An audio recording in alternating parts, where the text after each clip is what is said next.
So let's pick up the narrative about schools and schooling in this context of some of the meta crises that we're facing as a society and in this context of human development.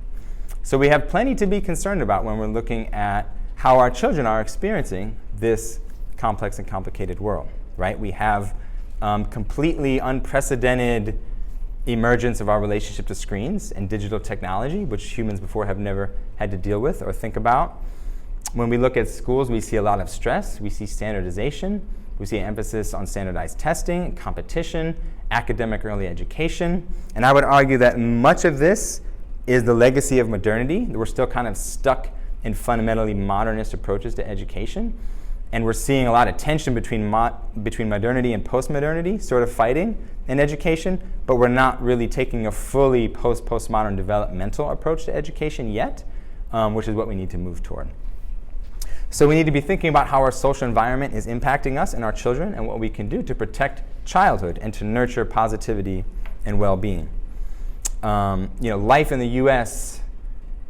right now, if it proves anything, it proves that high GDP does not lead to happiness, right? So this whole, again, this sort of modern orientation toward progress and growth, rooted in material growth and economic growth, we are definitely at a point now where we can adequately critique that and be thinking about how to move beyond that. But we're still stuck in it. And our school systems are still stuck in it. And we live in a world where young adults are checking their phone 300 times a day, right? And they're in a social world that they didn't create and they don't know how to make sense of, but they're being swept along in it. So we need to find a way to slow down and think about what we're doing. So it's also important as we're thinking about this to think about how some of these larger influences have impacted public education. So in 1983, the Reagan administration put out a document called The Nation at Risk, which was really framed as a wake-up call of how terrible our public education is. And pretty much for the past 40 years, we've been perpetuating this narrative of perpetual crisis. And we've had a nation at risk, we had No Child Left Behind, we've had Race to the Top. And all of these sort of top-down approaches to education have really been manifestations of a misguided and I think at this point anachronistic approach in terms of linear thinking and top-down control, and really influenced by other economic forces like neoliberalism, right? Where you try to use privatization and deregulation as market-based answers to social and political problems. And I see this as sort of a modernist mental virus or a cancerous cultural meme, right? It's a way of approaching the world and approaching social problems that just leads to worse problems and has a lot of collateral damage.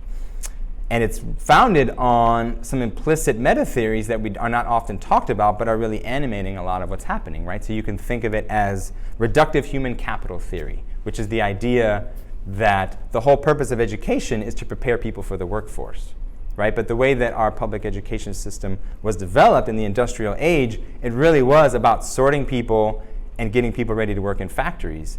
And we've as technology has changed and as society has changed, we've still kind of kept the same basic assumptions about what the purpose of education is, and we're shuffling children through our systems in order to prepare them for jobs as though they're just human capital for the marketplace.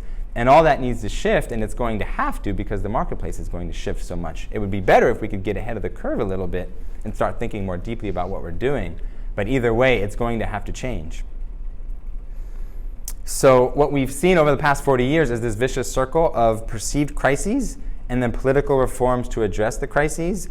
And then those reforms often make things worse and exacerbate the problem, which justify the perpetuation of more reforms, right? And what has happened is through that cycle, GDP has continued to go up because there's tons of money being funneled to educational technology and the testing industry, right? So there are perverse incentives, there are perverse economic incentives for a lot of money, taxpayer money, going toward technology and testing as opposed to creating more postmodern or post-postmodern environments for learning, because we just haven't had the right approach. We haven't had the right complexity of thinking to really solve a wicked problem like public education in a country of 300 million people, right? It's a really, I'm not saying it's simple to solve. I'm saying if we have any chance of really making real improvement, it's going to have to be coming from a different perspective and not the perspective that we've seen manifested through our government.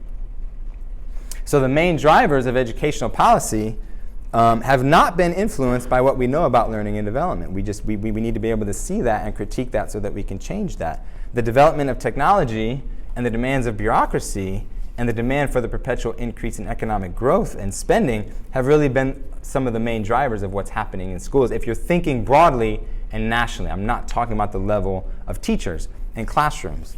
I'm talking about the water that the teachers are swimming in, right? And the level of classrooms, teachers are trying their best to know as much as they can about children and respond as best as they can to children, but there are many systemic factors involved such that the water that they're all swimming in is just not conducive to actually growth and learning, right? And it's not their fault, and you can't even see it if you're not taking a metasystematic or paradigmatic perspective on society, right? So if our politicians are not taking a metasystematic or paradigmatic perspective on the systems that they are embedded in, how can they responsibly and intelligently adjust and respond to those systems? They can't, and we can see it. They are in over their heads, right? Most people are.